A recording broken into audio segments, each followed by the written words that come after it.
Before she was an A-list star with a squad of famous friends, Anna Faris was a regular person just like the rest of us. Curious to know more about what makes the actress tick? This is the stunning transformation of Anna Faris, whose life trajectory is the stuff of dreams. Anna Faris has a pretty humble origin story, albeit a bit idyllic. Her mother, a special education teacher, and her father, a college administrator, moved their family from Maryland to Washington State when she was a kid.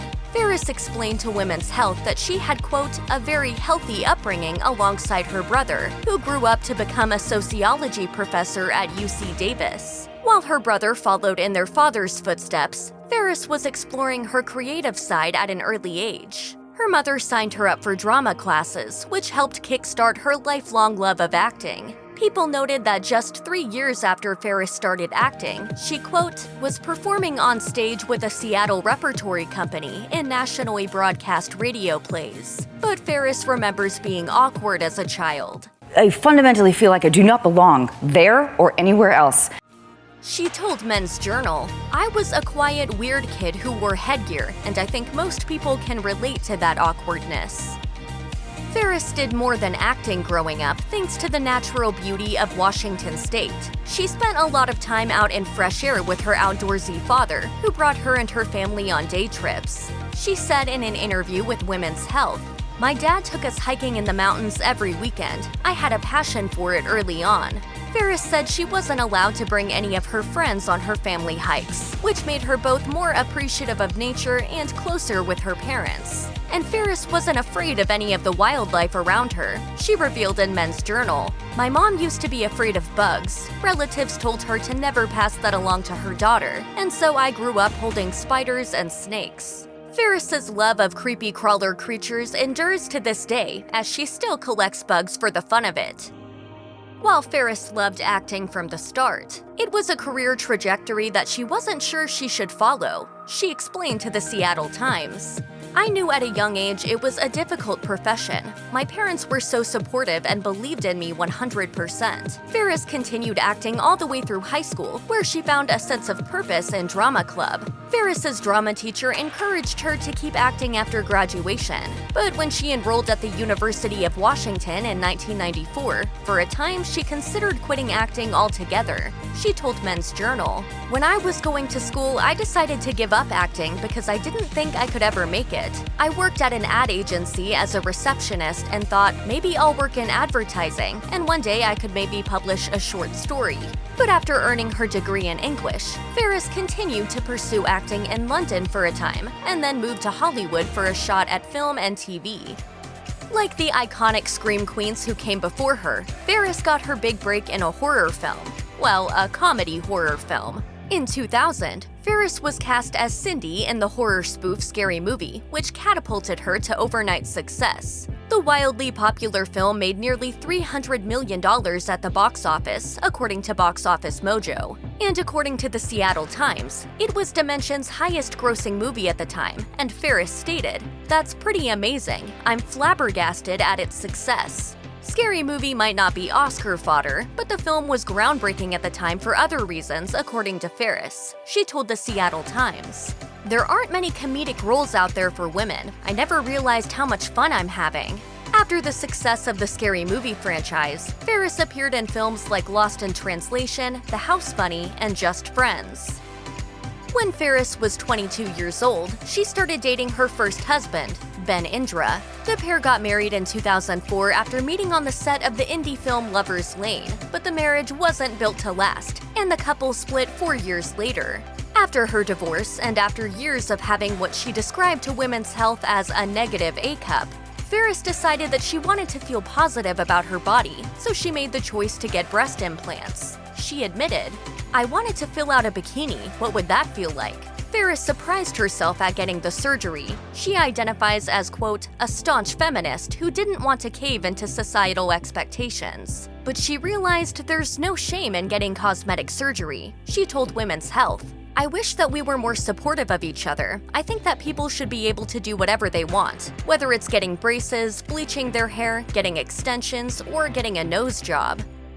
In 2007, Faris fell in love with actor Chris Pratt on the set of Take Me Home Tonight, in which they played a couple. As Faris tells it, their chemistry was so insanely palpable that she called her first husband on the phone and broke up with him so she and Pratt could finally be together. The self-described twin souls got married shortly after Faris's divorce, and for years were head over heels in love with each other, as noted by Pratt.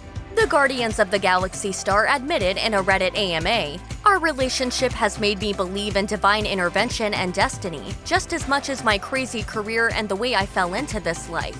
She and I grew up 20 minutes away from each other, but never met until we met in LA." After several years of marriage, Faris and Pratt had their son Jack in August of 2012. And since Faris became a parent, she said she would be the first to admit that parenting is anything but easy. She told Rachel Ray, "I feel much more in control at work. I don't know, do most people feel that way? I feel less powerful at home because I still feel like I don't have a handle on how to be a perfect parent." It's not to say that Faris is proud of being more confident with acting than she is chasing toddlers, she admitted. "I say that with a little bit of embarrassment, I guess, but I think there's truth in it. How do you know how to become the perfect mom? And does anybody?" While Faris has enjoyed a successful career on the silver screen, in 2015 she decided to branch out into the land of podcasting. The reason? She explained to Vogue, "I started like everyone else, listening to Serial. I became a huge podcast fan, an obsessive one." And her podcast Unqualified was born. Faris chats with everyone from actors to chefs to her own relatives and gives listeners intimate details about her life. Faris says she was just looking for something to do and never expected it to blow up the way it has. She said, "When I first started it, I really thought this would be a Sunday afternoon hobby. It turned out to be a lot more work than that, but it's really fun." Faris added that she hopes she can keep podcasting for a long time, and noted that Unqualified had an unintended impact on her. She explained, "It feels therapeutic and liberating to be in control of my story. It was a side effect that I didn't really expect." It truly seemed like Chris Pratt and Anna Faris were destined to be together forever. Fans of the couple were devastated when they learned the pair were splitting up in 2017, but the split was amicable, Faris told People.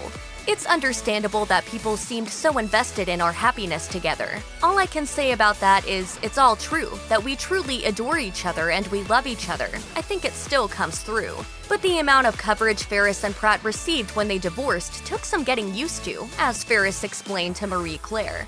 "It feels like it's more dramatic than it is. Chris and I have a great friendship, and Jack is so happy and so loved." The couple has since moved on, with Faris dating cinematographer Michael Barrett and Pratt tying the knot with Katherine Schwarzenegger.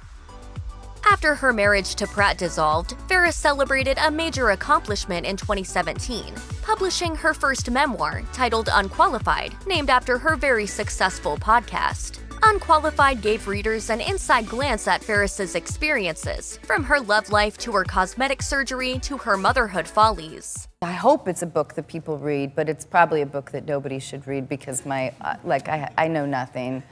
While her book focuses a lot on her marriage to Pratt, the couple had split up just before its release. But Faris made the decision to publish it regardless of personal events, she explained to the New York Times. "At first, I was really nervous about the idea of the book coming out and coinciding with these major life changes we were having, but Chris is amazing. Pratt even wrote the foreword." She continued, "I've never done anything like this. I get to hide behind characters.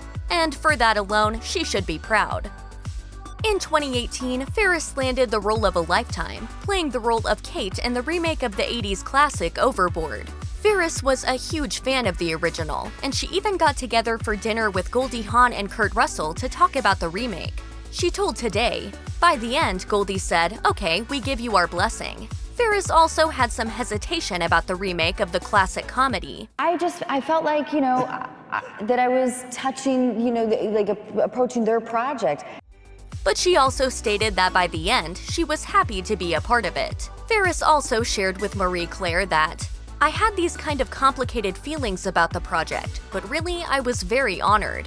The 2018 version of Overboard also flipped the script to a certain extent, swapping the gender roles of the two leads. And that gave Faris a chance to dig deeper into her role, as she could really inhabit the character. She added, I like the idea that even though I play desperate broken women, that there's still a lot of pride behind who they are. They wouldn't want their kids to see a weaker version of themselves. One of the roles that Faris is best known for throughout her entire extensive career is Christy on the hit sitcom Mom. Alongside powerhouse actress Allison Janney, Faris kept America laughing for years, even when the times got tough.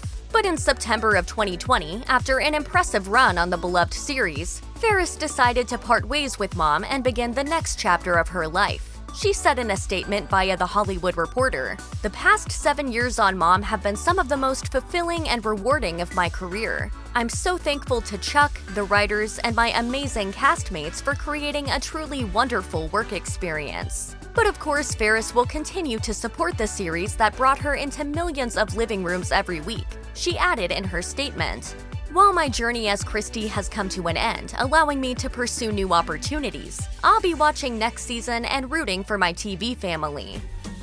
Given that Faris has been working in Hollywood for over 2 decades, she's no longer a spoof scream queen, but she's now a fully blossomed actress with both life and career experience. And while the pressures of aging in Hollywood are real, Faris isn't sweating about things too much. She revealed to Women's Health, "Now that I've passed 40, I do wonder about being premenopausal, and sometimes I feel like my eyes can't focus quite as well, but the larger picture is that I feel happier as I get older." When Faris was younger, she used to worry about how it would feel to actually age. And while it used to fill her with dread, with maturity came a more nuanced perspective on life. She explained, "You know how in your 20s and 30s you think, that must be so miserable? But I don't have as many hang-ups now. There's a wonderful liberation."